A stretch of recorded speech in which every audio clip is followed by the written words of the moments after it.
بسم الله الرحمن الرحيم. ألف لام را،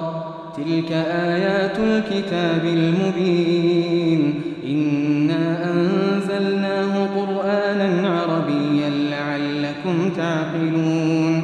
نحن نقص عليك أحسن القصص بما أوحينا إليك هذا القرآن وإن كنت من قبله لمن الغافلين. إذ قال يوسف لأبيه يا أبت إني رأيت 11 كوكبا والشمس والقمر رأيتهم لي ساجدين. قال يا بني لا تقصص رؤياك على إخوتك فيكيدوا لك كيدا إن الشيطان للإنسان عدو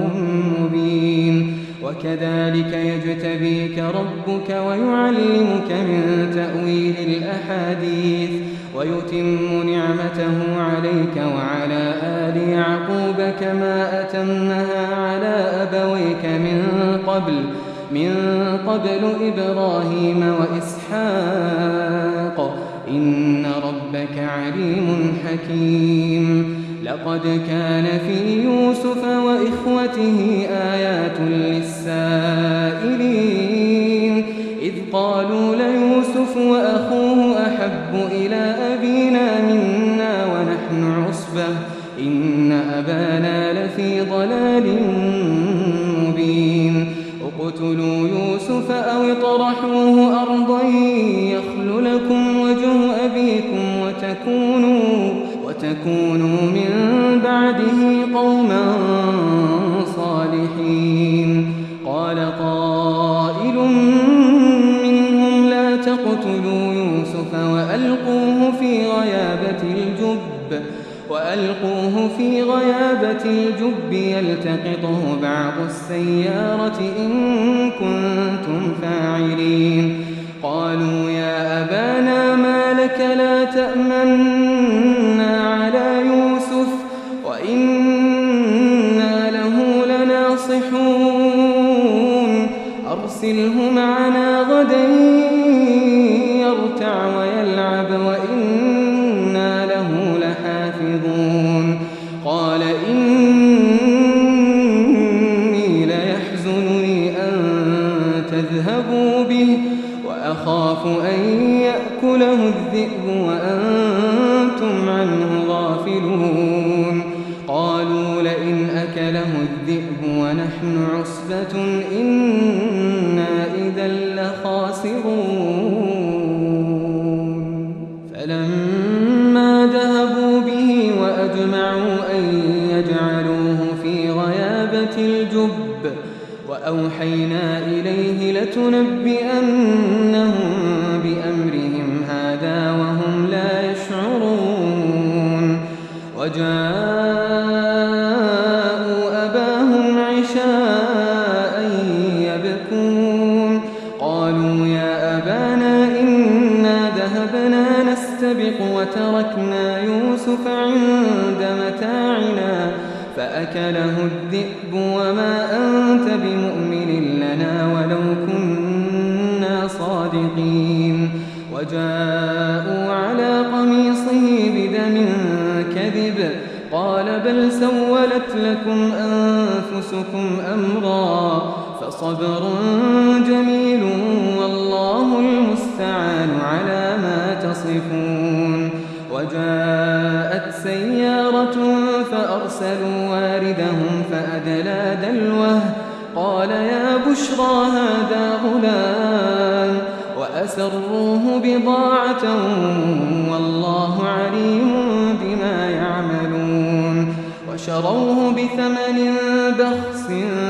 دراهم معدودة وكانوا فيه من الزاهدين. وقال الذي اشتراه من مصر لامرأته أكرمي مثواه عسى أن ينفعنا أو نتخذه ولدا. وكذلك مكنا ليوسف في الأرض ولنعلمه من تأويل الأحاديث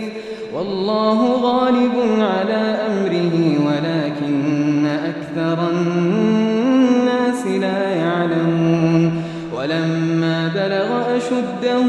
آتيناه حكما وعلما وكذلك نجزي المحسنين. وراودته التي هو في بيتها عن نفسه وغلقت الأبواب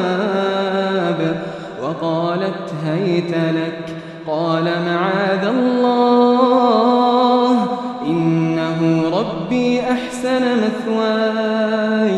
إنه لا يفلح الظالمون. ولقد همت به وهم بها لولا أن رأى برهان ربه كذلك لنصرف عنه السوء والفحشاء إنه من عبادنا المخلصين. واستبق الباب وقدت قميصه من دبر وألف يا سيدها لدى الباب. قالت ما جزاء من أراد بأهلك سوءا إلا أن يسجن أو عذاب أليم. قال هي راودتني عن نفسي وشهد شاهد من أهلها إن كان قميصه قد من قبل فصدقت وهو من الكاذبين. وإن كان قميصه قد من دبر فكذبت وهو من الصادقين. فلما رأى قميصه قد من دبر قال إنه من كيدكن إن كيدكن عظيم. يوسف أعرض عن هذا واستغفري لذنبك إنك كنت من الخاطئين. وقال نسوة في المدينة امرأة العزيز تراود فتاها عن نفسه قد شغفها حبا إنا لنراها في ضلال مبين. فلما سمعت بمكرهن أرسلت إليهن وأعتدت لهن متكئا وآتت كل واحدة منهن سكينا وقالت اخرج عليهم. فلما رأينه أكبرنه وقطعن أيديهن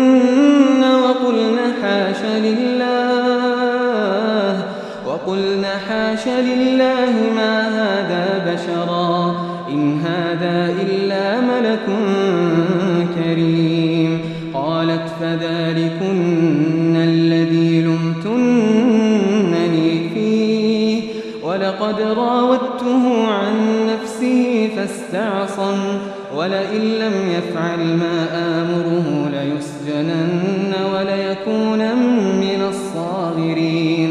قال رب السجن أحب إلي مما يدعونني إليه وإلا تصرف عني كيدهن أصب إليهن وأكن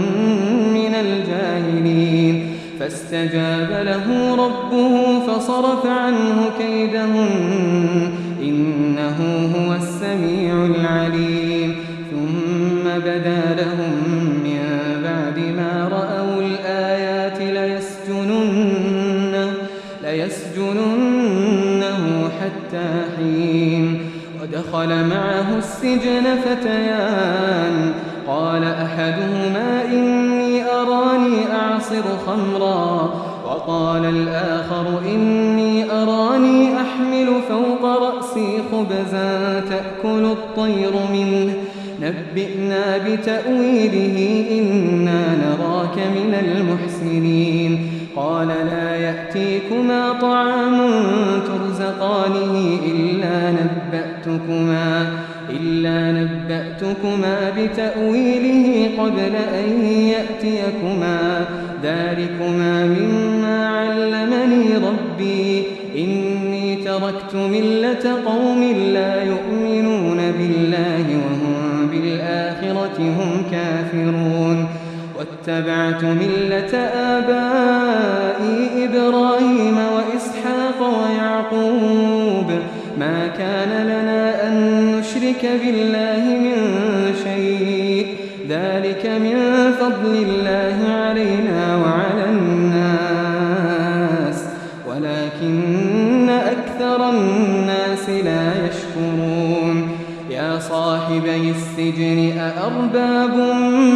متفرقون خير أم الله الواحد القهار ما تعبدون من دونه إلا أسماء سميتموها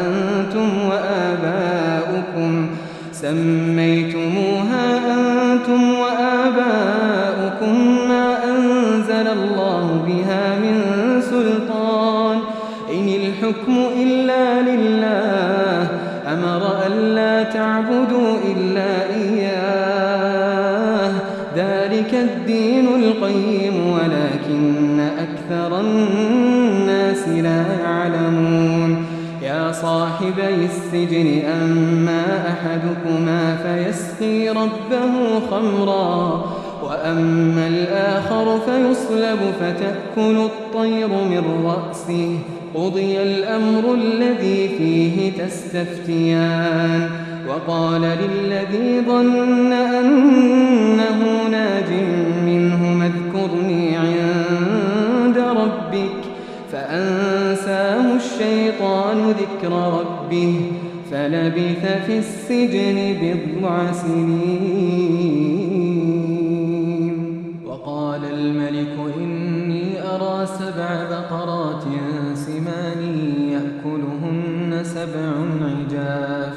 و7 سنبلات خضر وأخر يابسات يا أيها الملأ أفتوني في رؤياي إن كنتم للرؤيا تعبرون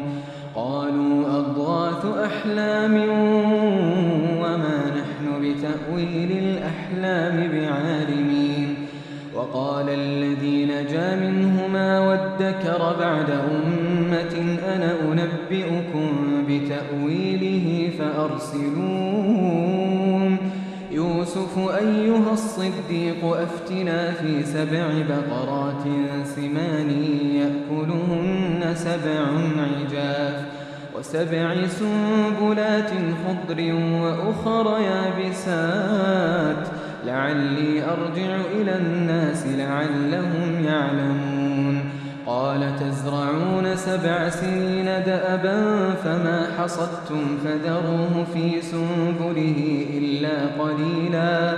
إلا قليلا مما تأكلون ثم يأتي من بعد ذلك 7 شداد يأكلن ما قدمتم لهن إلا قليلا مما تحصنون ثم يأتي من بعد ذلك عام فيه يغاث الناس وفيه يعصرون وقال الملك ائتوني به فلما جاءه الرسول قال ارجع إلى ربك فاسأله ما بال النسوة اللاتي قطعن أيديهن إن ربي بكيدهن عليم قال ما خطبكن إذ راوتن يوسف عن نفسه قلنا حاش لله ما علمنا عليه من سوء قالت امرأة العزيز الآن حصحص الحق أنا راودته عن نفسه وإنه لمن الصادقين ذلك ليعلم أني لم أخنه بالغيب وأن الله لا يهدي كيد الخائنين وما أبرئ نفسي إن النفس لأمارة بالسوء إلا ما رحم ربي إن ربي غفور رحيم وقال الملك ائتوني به أستخلصه لنفسي فلما كلمه قال إنك اليوم لدينا مكين أمين قال اجعلني على خزائن الأرض إني حفيظ عليم وكذلك مكنا ليوسف في الأرض يتبوأ منها حيث يشاء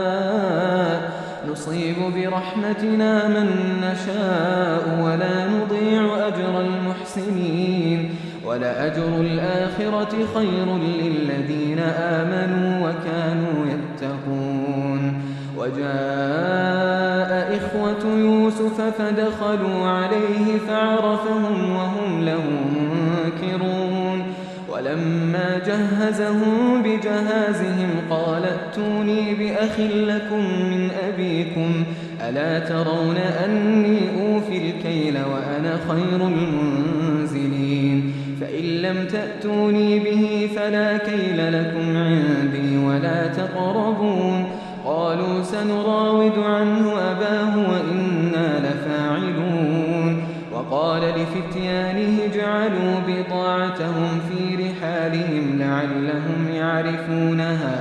لعلهم يعرفونها إذا انقلبوا إلى أهلهم لعلهم يرجعون فلما رجعوا إلى أبيهم قالوا يا أبانا منع منا الكيل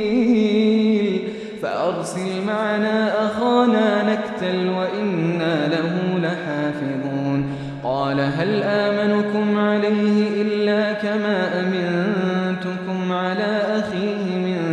قبل فالله خير حافظا وهو أرحم الراحمين ولما فتحوا متاعهم وجدوا بضاعتهم ردت إليهم قالوا يا أبانا ما نبغي هذه بضاعتنا ردت إلينا ونمير أهلنا ونحفظ أخانا ونزداد كيل بعير ذلك كيل يسير قال لن أرسله معكم حتى تؤتون موثقا من الله لتأتونني به إلا أن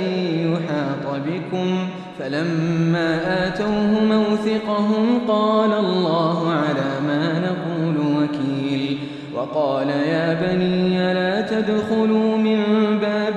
واحد وادخلوا من أبواب متفرقة وما أغني عنكم من الله من شيء إن الحكم إلا لله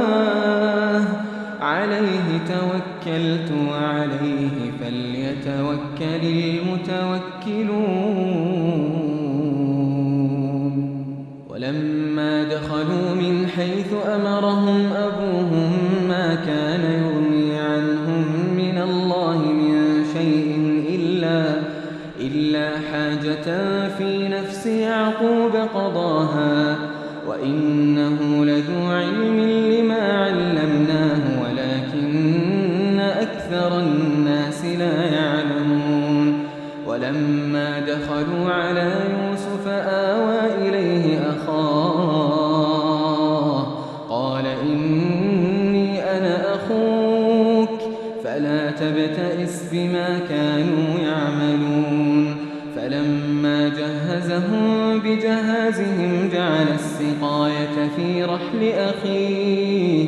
ثم أذن مؤذن أيتها العير إنكم لسارقون قالوا وأقبلوا عليهم ماذا تفقدون قالوا نفقد صواع الملك ولمن جاء به حمل بعير وأنا به زعيم قالوا تالله لقد علمتم ما جئنا لنفسد في الأرض وما كنا سارقين قالوا فما جزاؤه إن كنتم كاذبين قالوا جزاؤه من وجد في رحله فهو جزاؤه كذلك نجزي الظالمين فبدأ بأوعيتهم قبل وعاء أخيه ثم استخرجها من وعاء أخيه كذلك كدنا ليوسف ما كان ليأخذ يأخذ أخاه في دين الملك إلا أن يشاء الله نرفع درجات من نشاء وفوق كل ذي علم عليم قالوا إن يسرق فقد سرق أخ له من قبل فأسرها يوسف في نفسه ولم يبدها لهم قال أنتم شر مكانا والله أعلم بما تصفون قالوا يا أيها العزيز إن له أبا شيخا كبيرا فخذ أحدنا مكانه إنا نراك من المحسنين قال معاذ الله أن نأخذ إلا من وجدنا متاعنا عنده إنا إذا لظالمون فلما استيئسوا منه خلصوا نجيا قال كبيرهم ألم تعلموا أن أباكم قد أخذ عليكم موثقا من الله ومن قبل ما فرطتم في يوسف فلن أبرح الأرض حتى يأذن لي أبي أو يحكم الله لي وهو خير الحاكمين ارجعوا إلى أبيكم فقولوا يا أبانا إن ابنك سرق وما شهدنا إلا بما علمنا وما كنا للغيب حافظين واسأل القرية التي كنا فيها والعير التي أقبلنا فيها وإنا لصادقون قال بل سولت لكم أنفسكم أمرا فصبر جميل عسى الله أن يأتيني بهم جميعا إنه هو العليم الحكيم وتولى عنهم وقال يا أسفا على يوسف وابيضت عيناه من الحزن فهو كظيم قالوا تالله تفتأ تذكر يوسف حتى تكون حرضا أو تكون من الهالكين قال إنما أشكو بثي وحزني إلى الله وأعلم من الله ما لا تعلمون يا بني يذهبوا فتحسسوا من يوسف وأخيه ولا تيأسوا من روح الله إنه لا ييأس من روح الله إلا القوم الكافرون فلما دخلوا عليه قالوا يا أيها العزيز مسنا وأهلنا الضر وجئنا ببضاعة مزجاة فأوف لنا الكيل وتصدق علينا إن الله يجزي المتصدقين قال هل علمتم ما فعلتم بيوسف وأخيه إذ أنتم جاهلون قالوا أئنك لأنت يوسف قال أنا يوسف وهذا أخي قد من الله علينا إنه من يتق ويصبر فإن الله لا يضيع أجر المحسنين قالوا تالله لقد آثرك الله علينا وإن كنا لخاطئين قال لا تثريب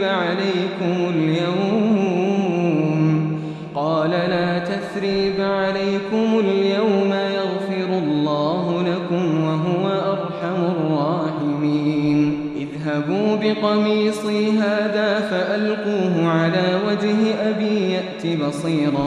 وأتوني بأهلكم أجمعين ولما فصلت العير قال أبوهم إني لأجد ريح يوسف لولا أن تفندون قالوا تالله إنك لفي ضلالك القديم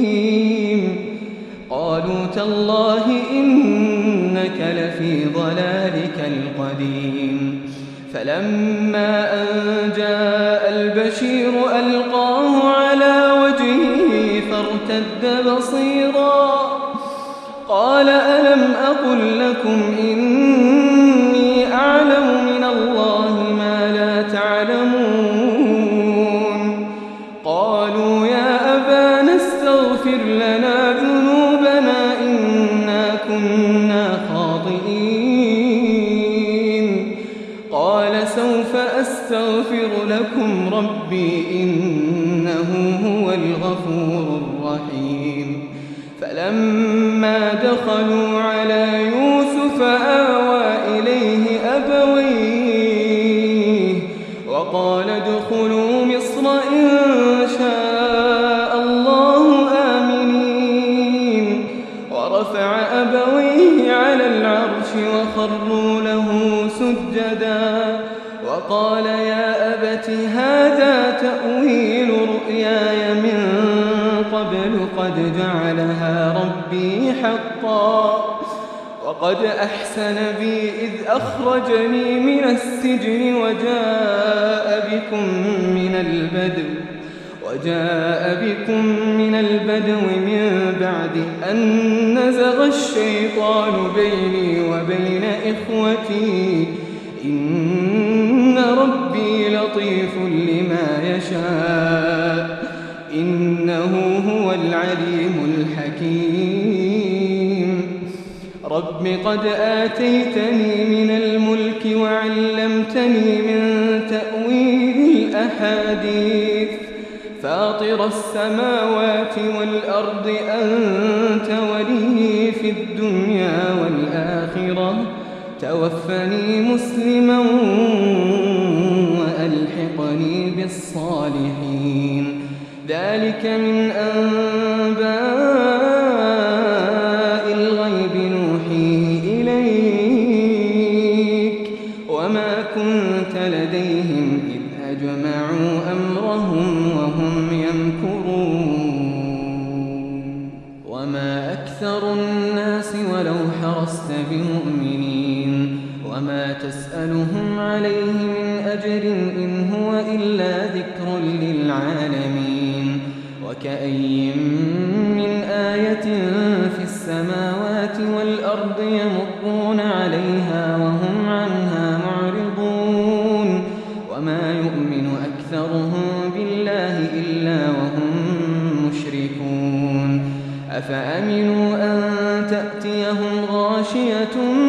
من عذاب الله أو تأتيهم الساعة بغتة وهم لا يشعرون قل هذه سبيلي أدعو إلى الله على بصيرة أنا ومن اتبعني وسبحان الله وما أنا من المشركين وما أرسلنا من قبلك إلا رجالا نوحي إليهم من أهل القرى أفلم يسيروا في الأرض فينظروا كيف كان عاقبة الذين من